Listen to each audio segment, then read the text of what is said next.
having a much needed 0 day here in Telluride, Colorado. I'm actually gonna ride my 6-foot Unicycle in the parade. And then I think I'm gonna do a show at 3 o'clock in the village. And then watch a drone show and get back on trail tomorrow. Maybe, probably. Well, no fireworks tonight because of a fire ban, which is fine. But there will be 2 drone shows here. And some live music. And some food. And probably a couple of cervezas.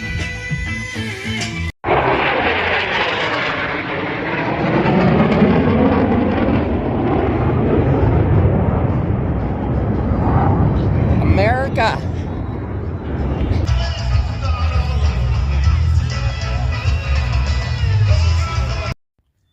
On the 4th of July, I decided to take a 0, which means I hiked 0 miles. But I ended up unicycling a lot because I rode in the Telluride Parade and I did 2 shows. I wasn't planning on working, but I have a circus friend called Jess that was working it, and he said, come hang out, have some fun. You probably should do a show or 2, and I did, and it was awesome. I'm so glad that I took a 0 there. It was a lot of fun, and I hung out with some old friends, new friends, and it was just great. And then I saw the drone show, which, well, 2 drone shows actually, and they were both amazing.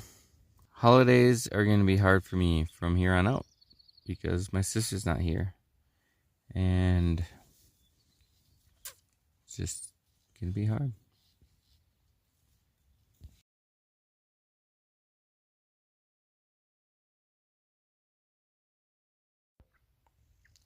So another person I have to forgive is myself.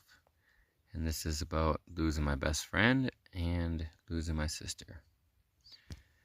My best friend, I did 2 kind of shitty things to him because he hurt me, and so I thought at the time it was good to get revenge and hurt him. Looking back, I should have been the better man and not done either one of those things. But I was an emotional wreck, and I did what I did, and I regret it. The thing about my sister, it's all the what ifs. It's why didn't I do this? Why didn't I do that? Just to give you some of you might not know the whole story. Back in September, October, my sister was having a hard time sleeping. She could only get a couple hours every night, and you can't function when you're doing that. And we don't know why she wasn't getting sleep or couldn't sleep.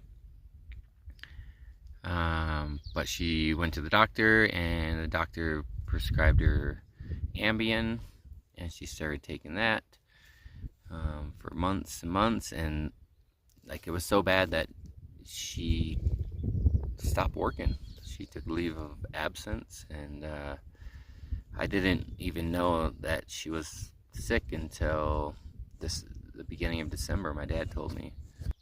Yeah, she couldn't sleep. She was only getting 4 hours of sleep every night because of Ambien. And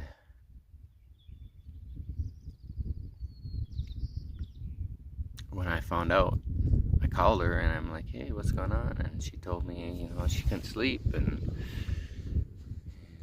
you know, I felt kind of helpless. I'm like, well, what can I do to help? And she's like, oh, nothing. I mean, and then, you know, I went home for Christmas and saw her, and she looked sick.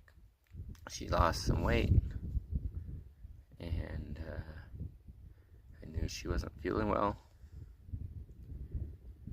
but I didn't realize it was as bad as it was. I mean, I guess I should have realized it because she hadn't worked for like 3 months. So we did the Christmas things. I was there for a couple days. I flew back to Denver, got my van, and continued my ski trip. On New Year's Eve, she was driving back with her husband, and she texted him, maybe you should just take me to the hospital and sedate me. And for whatever reason, they got home and he didn't bring her in. The next morning,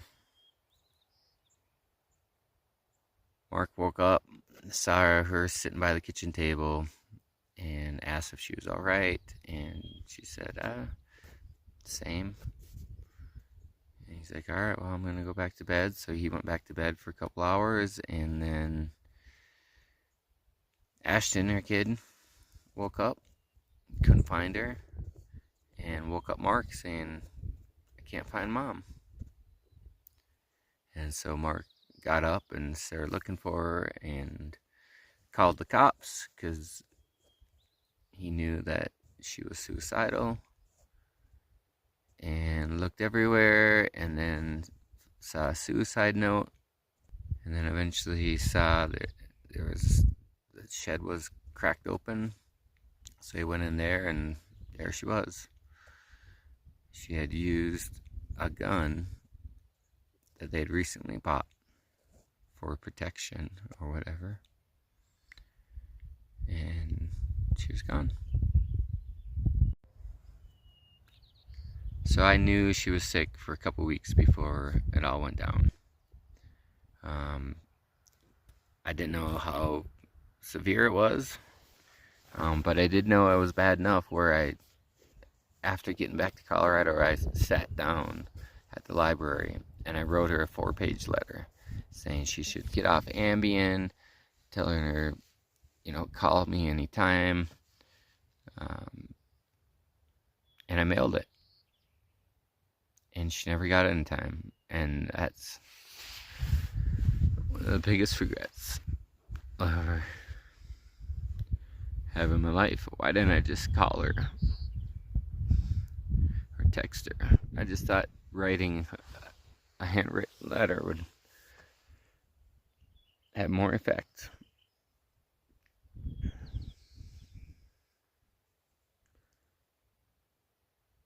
And it's all the what ifs, like, why didn't I?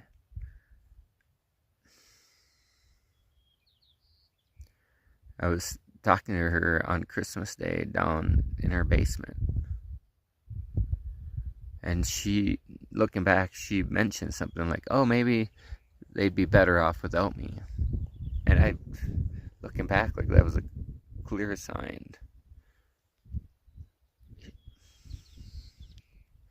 That's all in hindsight. Like, why didn't I help her? She was reaching out for help, and I didn't help her.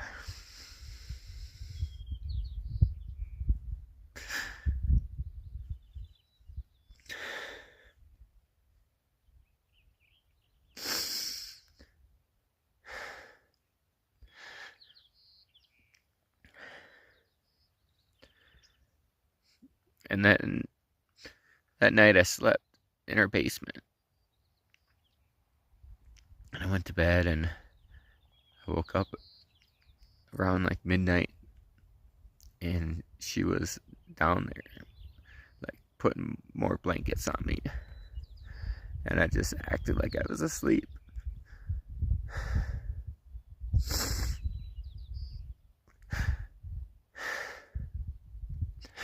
And I wish I wouldn't have. I wish I would have woke up and talked to her some more and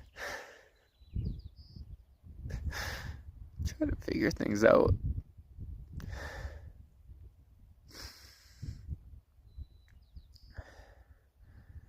I don't know if it was her, like, saying goodbye to me.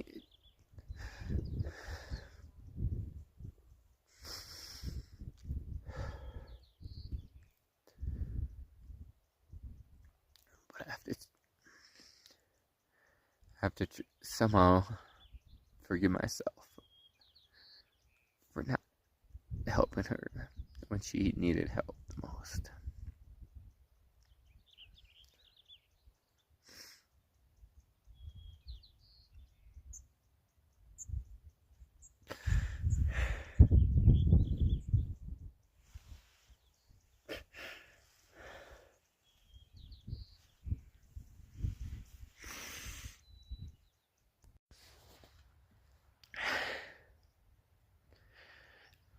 Why didn't I?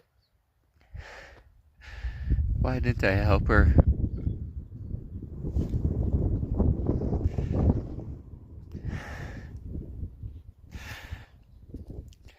What a bad brother.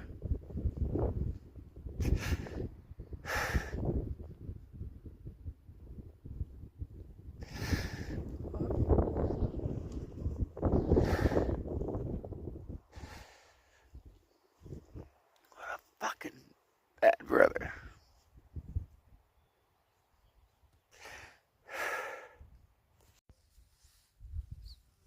And I don't know why I'm making all these videos. I don't want to make people sad or depressed, but I just want to make it more aware. And if someone ever says, "Oh, they'd be better off without me," no, that's a sign that they're asking they're asking for help.